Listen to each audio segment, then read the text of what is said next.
Alright, we're back, and I should have had a little bit of time to soften up with the plastic glue. So what we're going to do is we're just going to take that disc. Our hole's a little bit too small, so what we're going to do is take the sharp hobby knife, or your utility knife, and just very carefully cut around, make that hole bigger. If you're under the age of 16, you probably are going to want to have some sort of adult supervision, just for liability purposes. Okay, so now that's a little bit wider. Go ahead and reapply the glue, soften those edges again.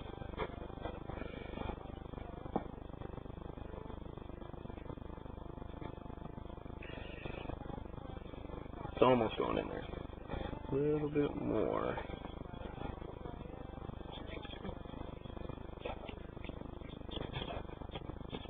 Never ever cut towards yourself. I like to break my own rules sometimes, so. And there we go. It should pop in really snug. You want to get pretty flush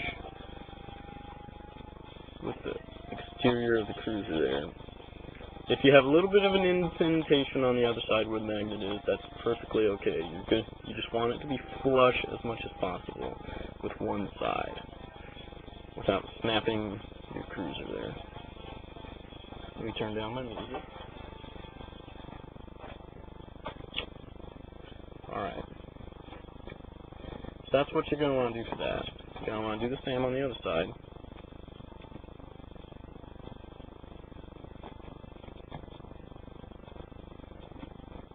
So we drill our pilot hole first.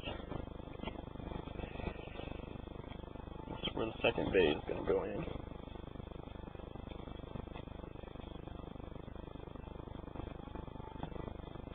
So I'm through this first side.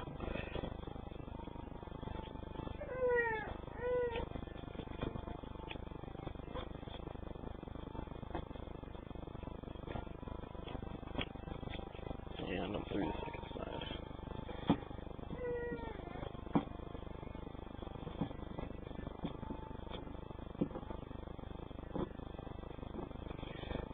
Now, one problem you may find is that on the other side, it may come through looking not quite circular. So to fix that problem, you have to come in from the other side and kind of do another hole on the other side. Or you can just use your hobby knife, whichever you prefer. I like to get my hole as perfectly round as possible with the drill bit first before attacking it with a hobby knife. Okay, so we got our hole. Let's widen it a little bit with the utility knife, since we've already deemed that that's necessary from the last time. It all depends on the size of the magnets you're using, too. I use a 3/16 of an inch drill bit. If you're using a different size magnet, it's probably going to take a different type of drill bit.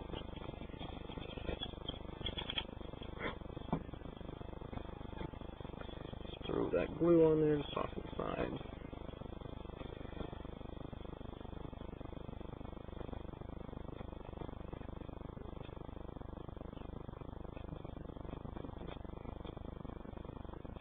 And we'll let that sit for a second. Now what I'm going to talk about are the weapon bays. Now you may be wondering how we're going to get this weapon bay to stick onto the side.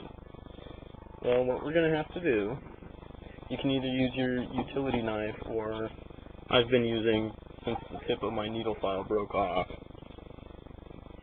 it's a little bit jagged at the end. So what you're going to want to do is take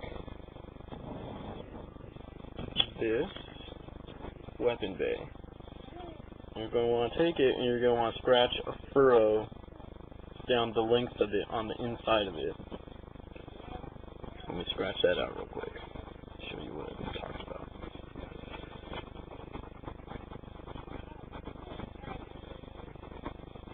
You don't need it to be especially deep, you just need it to be fairly straight.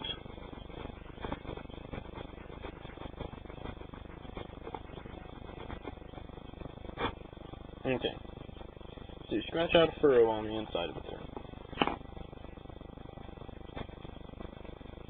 Then what you're going to do is you're going to take one of your staples. Now you can either use a wire cutter, or I just like to use a pair of pliers and twist the end of the staple off. So you either twist or you cut it off.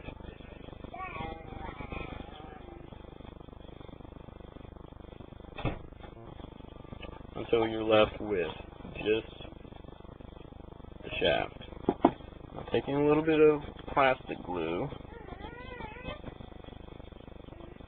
put that in the furrow, and you put the staple in that furrow. Now the plastic glue soften it and keep it in there a little bit, but it's not going to be real secure. So what you're going to want to do is once that is dry, you're going to want to go over it with the super glue. So you wait for that to dry. Now this should be pretty good and softened up. So we're going to take our second magnet, pop that right in there. Yep, it goes right in there. Slick as a whistle. So we got on each side our magnets.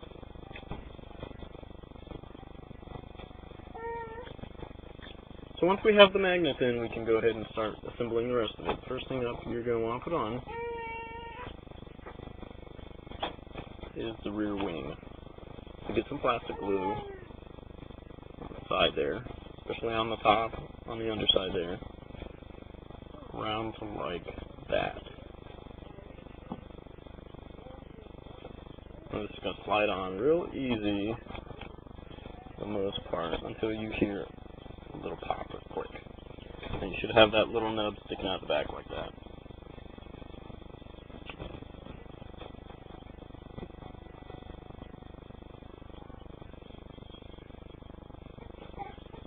Bring the light over so you can see that.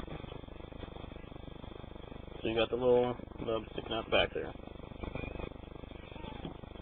That's where the engine mount is going to go. So put your plastic glue around that stub, on the side a little bit there. And you'll notice that on the engine mount, some of the engines themselves are taller than the rest. Those are going to go horizontally across the back. They'll fit right over that stub. It's a little nice and snug.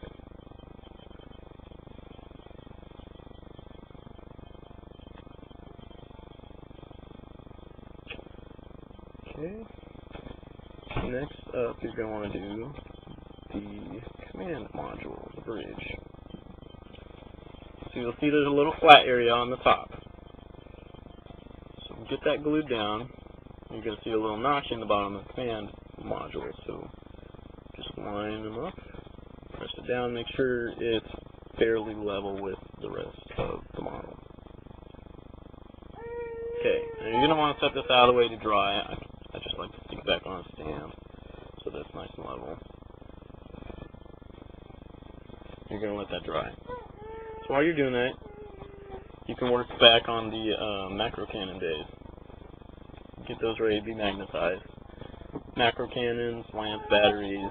There's also launch bays, but we'll go into more depth on the launch bays because they require a little bit more work to make magnetizing ready.